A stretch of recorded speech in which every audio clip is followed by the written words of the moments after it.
Hey everybody, it's Paul Johnson, Director of Events at the Loppet.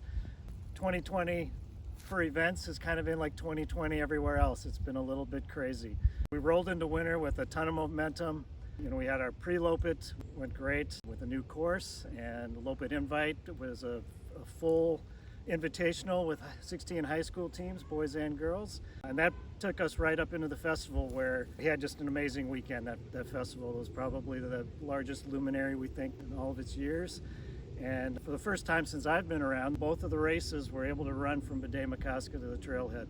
The weather actually agreed with us, so that was fantastic. And of course, the big thing was our planning for the World Cup. And there were so many people that were involved in that, it's impossible to name everybody, but just amazing the effort that went into it. And what blew my mind even more was that, God, we were ready. We were ready for that World Cup. We all know what happened with COVID, and we couldn't control that, but it was amazing to see what was about to happen here at Worth Park. Obviously, things changed after that with COVID. Things got interesting fast, and we knew we were going to have to change up our events, and so this summer was pretty interesting. We pulled off City Trail and the Tri-Loppet. Both of them were largely virtual. We set courses and people ran them kind of on their own time and had a great response. People were so thrilled to be outside and doing something and running a real course, not just something virtual that they made up on their treadmill or around their neighborhood. We kind of took that energy and came up with some new stuff. We brought in 3 new mountain bike races, kind of a little series that we put together. That wouldn't have happened without Loppet Sport. And then recently, I hope some of you were at the Trail Loppet. Probably one of the bigger races in person that people have done in Minnesota all summer.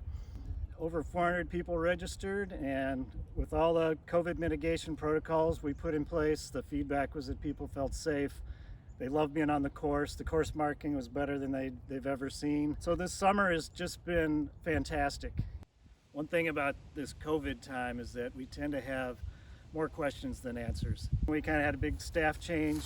We're certainly missing some really important colleagues and friends, but we've got a small, mighty events team that's moving forward right now. There's no way this would have worked this summer without Andrea Beilman, Jackie Baker, Heidi Litterman.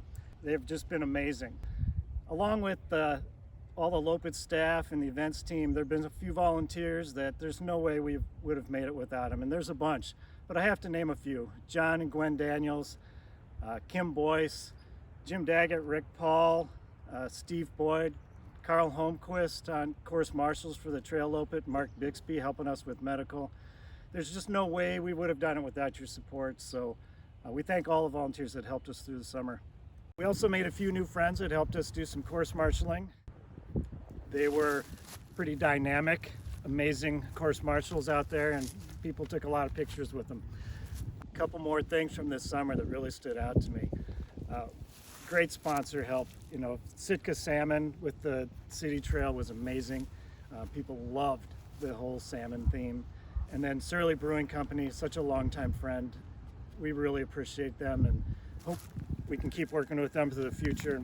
Looking forward a little bit more. 2 things that I want to mention is one is we're going to have a run on the weekend before Thanksgiving. So we're going to leave the course marked and people can sign up for a start time and run it anytime they want. But we're going to try and combine that with a timed component as well.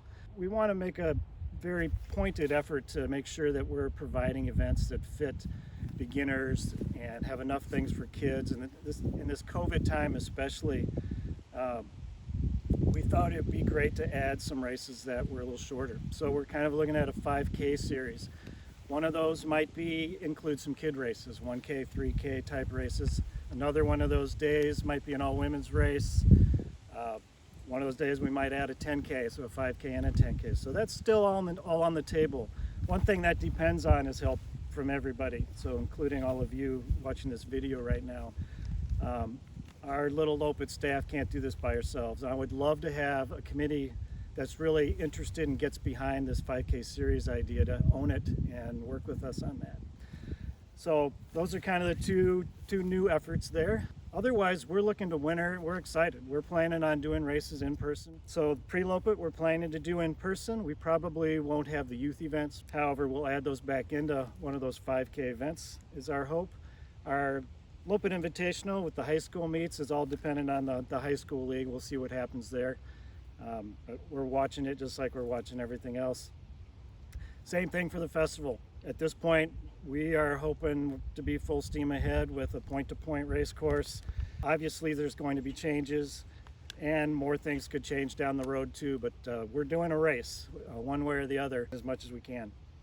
With the luminary, we're doing everything we can to make that work. And one great thing about that event is that it's outside and there is a ton of space for social distancing.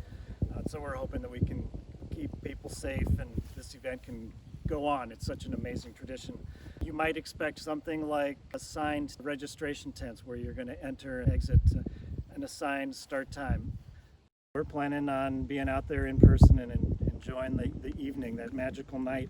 So I have to thank off the bat, there's going to be a lot of people involved in that luminary, but so far lots of help from Brian Milovitz, Carla Pardue, Jim Young, Dave Bryan. There's no way we would have been figuring all this stuff out without their help. We're also looking at still doing a Mayor's Challenge and J&Q, as well as some of you know that we had Junior Nationals on the docket. That has now been canceled by US Ski, but in its place is going to be a Junior Regional Championship. Hopefully lots of kids out here with all kinds of other good competition those days. That wouldn't happen without the amazing local organizing committee. We've got Mike Bono, Tom Ajax, Doug DeBold. There's a whole slew of people that there's no way these work without their help. So thank you, and everybody else who helps with those events. Another question that's been coming up is, what about another World Cup?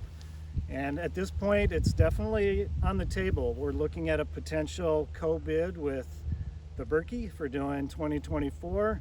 It's a little ways off still, and a lot of things have to happen before that, but it's exciting to think that way. So that's kind of what I've got looking at the winter. We're excited to see everybody out here on the trails and making snow, and it's coming before we know it. So get training, get out there, and hopefully we'll see you in November at our new Thanksgiving run.